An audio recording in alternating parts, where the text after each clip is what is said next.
What is up, everybody? Hoang Zero here, and today I'm here to bring you all a new deck profile for BT8 X-Antibody. Now, I didn't get around to making the BT7 X-Antibody deck profile, even though I had a thumbnail lined up and everything, just due to time and whatnot. But I am here with what is arguably, potentially actually, the best deck in the format in contention with Oriumon. I think this deck is super duper powerful, especially with the ban list changes. I think a lot of people are sleeping on this deck, and I definitely see this deck performing very well going forward into the English format. So without further ado, let's get started. Now, to kick us off, we're going to talk about the key cards in the new BT8 deck. The first key card I want to talk about is one of the new tamers that we did receive. It is Yuji Musha. Yuji is the equivalent of a bond tamer for the X-Antibody deck. It is a 3-cost when your Digimon with X-Antibody, and its type moves from the breeding area to the battle area, gain 1 memory, and draw 1. So this is one of the best ways you can enable consistency going up. It gives you a lot of memory to play around with on your turn, so you can do some really cool combos. And then, when your black Digimon with X-Antibody and its type attacks, you may suspend this Digimon to add 1 card with X-Antibody and its type from your hand under that Digimon into their source. And so what that means in the grand scheme of things is, 1, you're accelerating how much you can actually stack. So, you know, you can shove in your Doru Greymons, your Hisarius, Ginryu, Dorugas, even your Dorumons to try and enable those +1 memory plays. There's a lot of really cool things you can do that'll trigger your Doraemon, etc. But more importantly, what Yuji ends up actually doing is it enables your Oriumon as well as your Hisariu level of plays. So if you Hisariu on the field and you swing Hisariu and then you trigger your Yuji, then you trigger Hisariu's effect, and we'll get into that in a bit as the next key card. But more importantly, Yuji allows you to continuously facilitate the Oriumon every single turn, so Oriumon will proc his second effect. So Yuji is actually very crucial for this deck. Just like the Bond Tamers, you want to cap out on this card because it just gets you so much advantage, it stacks, there's no reason not to play 4. Following up on Yuji, we do have Hisariman. Hisariman is a 3-cost evolution and states, during your turn when a card is added to this Digimon's source by an effect, you can Digivolve this Digimon to a Digimon with X-Antibody and its typing from your hand by paying the cost. And if you do reduce the cost of that evolution by 1, and then during your opponent's turn, while you have X-Antibody and its typing, ESS, gain Reboot. So Hisariman is actually a really strong card. So breaking down its ESS very quickly, because it's the most apparent effect, right? Having Reboot is fantastic because that means you can be a lot more aggressive with your plays. You can swing your Digimon with very little repercussion. Generally, you're going to be swinging for 2 to 3 security checks as well, so you can get some really great pressure. And then on your opponent's turn, you're going to have that Reboot, and then you have Blocker from Ginryumon. And then going back to the first effect, Hisariumon, when combined with Yuji, is really cool because on swing Hisariu, shove something under with Yuji. This will now trigger Hisariu, which will then allow you to Digivolve into Oriumon for 3 or Alphamon for 2, and then Alphamon pays back his own cost. At the end of battle, Alphamon gives you back 2 memory, or in Oriu's case, you're able to pop a Digimon that is 7 cost or less, as well as triggering Oriumon's own shove onto source, so you can shove another +1 security attack, you can shove blocker, +1k, whatever it may be. A lot of really cool stuff you can do. A really cool combo that I really like is in the earlier stages of the game, sometimes you aren't able to climb, right? What you can do at that point then is you can swing your 4, you can swing your 5, trigger your Yuji, and then shove Hisariu underneath that Digimon anyway to gain access to that Reboot. So now you can be a lot more aggressive in the early game because now you've just given your level 4, your level 5 Reboot. Now finally, the last key card we're going to talk about is Oriumon himself. He's a 4-cost Digivolution, 12,000 DP, and states, when Digivolving, you may place 1 Digimon with X-Antibody and its type from your hand underneath this card. If you do, delete one of your opponent's Digimon with a play cost of 7 or less. And then, during your turn, once per turn, when you place a Digimon under one of your Digimon as a Digivolution source, this Digimon gets plus 2,000 DP and cannot be deleted by your opponent's effects until the end of your opponent's next turn. ESS, end of attack. If the Digimon has Alphamon in its name, unsuspend it. Okay. There's a lot of things going on in this card. A lot of text, and I understand. But we're breaking it down very quickly. Number 1 is when Digivolving effect. When you Digivolve into Oriu, you're able to shove some sources underneath, whether that's Ginryumon blocker, whether that's the Doruga +1k, whether that's Dorumon +1 memory, whatever it may be. You're getting an additional shove, that's fantastic. And then you can pop a Digimon with play cost 7 or less. In this format, all of the armors that are relevant, they are all 7 cost or less, so you can Digivolve into this, pop the armor, force in the purge, and then swing into the rookie. That's a line of play. You can also delete Magnamon to delete their blocker. There's a lot of really cool things you can do with the Oriumon's pop ability. And then its second effect, the plus 2000 DP and the immunity to effect destruction. I really quickly want to point out that Oriumon going off of the Japanese translation, as well as confirmed by Bandai, is when you shove a source under one of your Digimon, whereas the English text states specifically under this Digimon. That is an incorrect. It is going to need an errata at some point in the future, but it is supposed to be under one of your Digimon. So you can shove it under any one of your Digimon. It will trigger Oriumon's second effect. That is very, very important, especially if you aren't able to get your Yujis online. The plus 2000 DP means you're at 14,000. That's very difficult to swing over. That's a really safe threshold to start swinging at. It goes until the end of your opponent's turn. Fantastic. Immunity to effect destruction. Well, if you've ever played in 1.5 or just in general against Craniumon, you'll know just how annoying that can be. Now imagine that effect, but it's not tied to only blockers. Now it's tied to this big stat stick, right? So now you're immune to cards like Lose Them on Chaos Mode, you're immune to Defeat Trading Into You, immune to Fly Bullet, whatever it may be. A lot of cool things you're immune to. And now it's ESS. This is really, really cool because lore-wise, Oriumon is the Sword of Alphamon. And so end of attack, and that has a lot of implications right there alone. You can unsuspend the Alphamon, assuming you have it in name. So obviously we have Alphamon from BT6, and then when we get BT9, we'll get a new Alphamon, which is a rare, as well as the Oriuken mode, both of which will trigger off of this Oriumon. So a play you can do is you can swing Hisaryu, trigger Yuji, shove underneath Oriumon, and then Digivolve into Alphamon, okay? Now you Digivolve to Alphamon, and so at the end of the battle, you'll gain 2 memory off of the Alphamon, and then you'll also restand off of the Oriumon. So see, it's intentional. It's intentional combo. It's really, really cool. You can use this to try and OTK your opponent.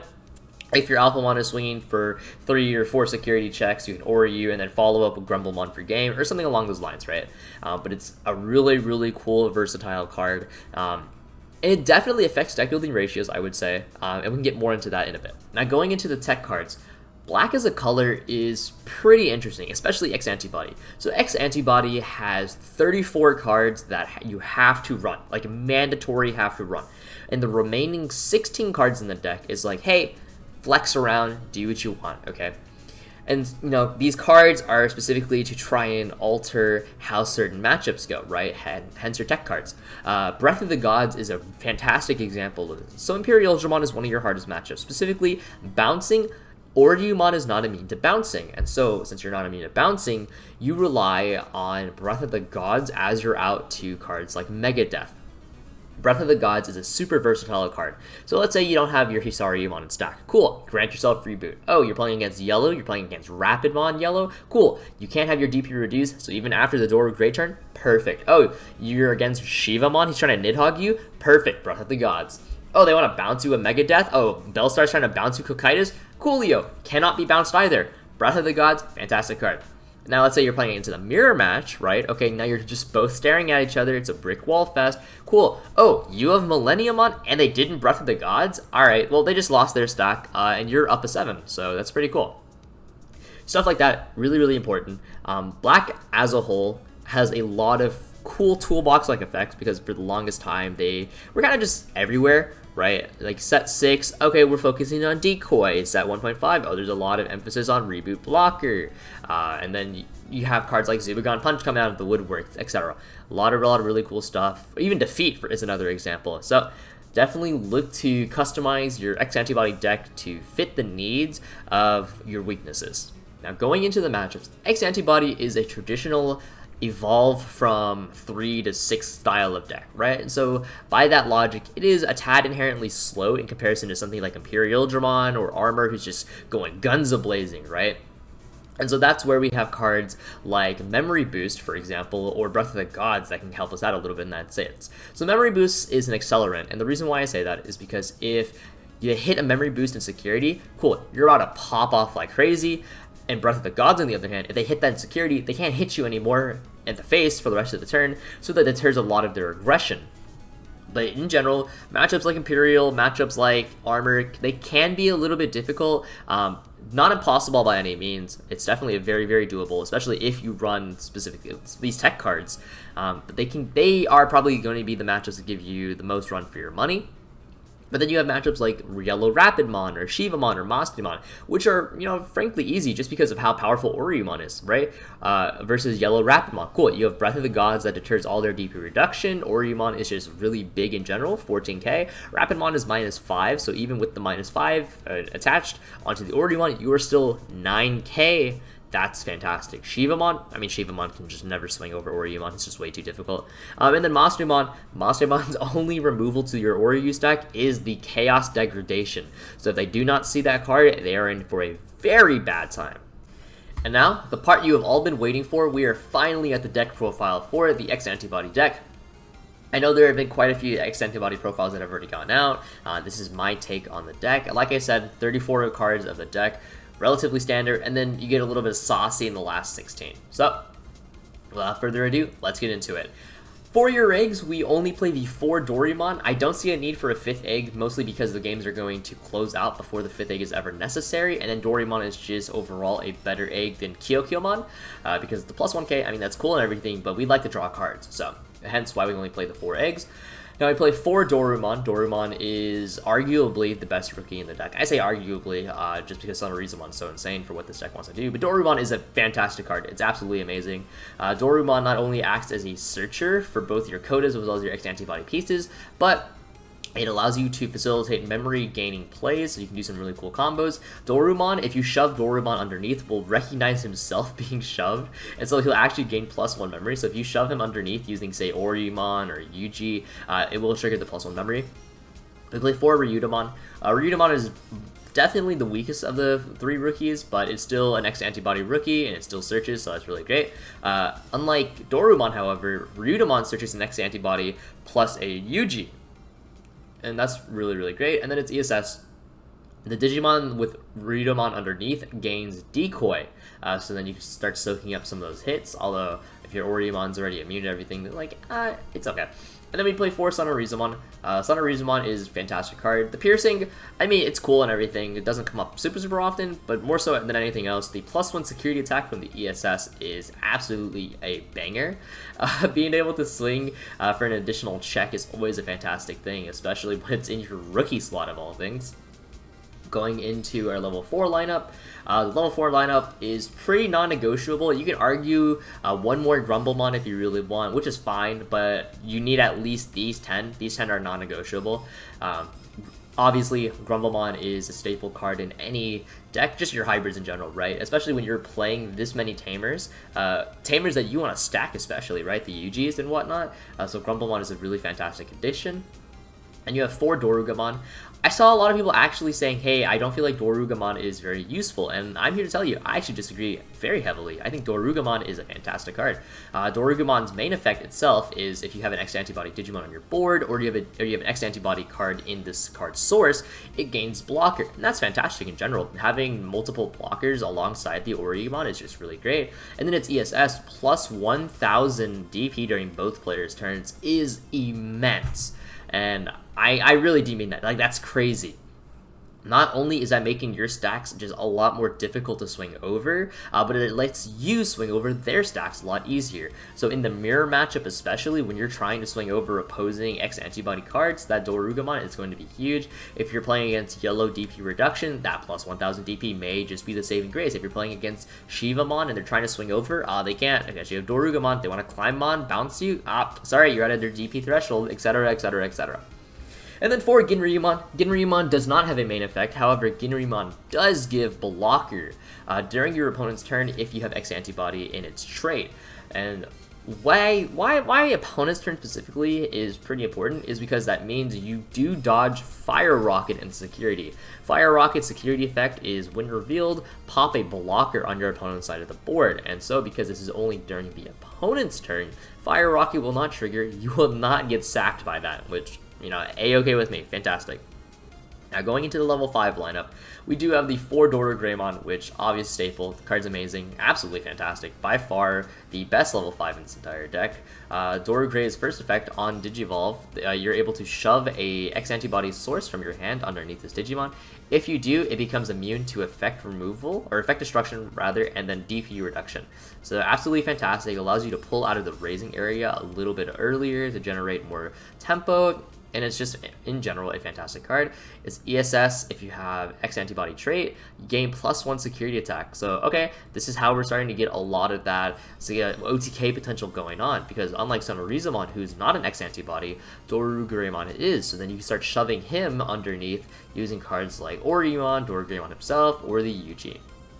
And then Hisariman, we talked a lot about Hisariman previously, so I'm not going to spend too much time on Hisariman.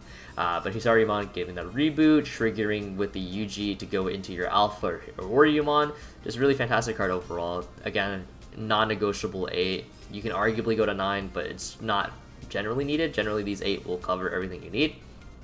And now that we've gotten through the first 30 cards that are just non-negotiable, now we can actually get to the negotiable remaining 16 cards, right? And you're saying, hey, that's not 34 cards like you mentioned. Well, the other 4, the remaining 4 that's non-negotiable is going to be the 4 Yuji.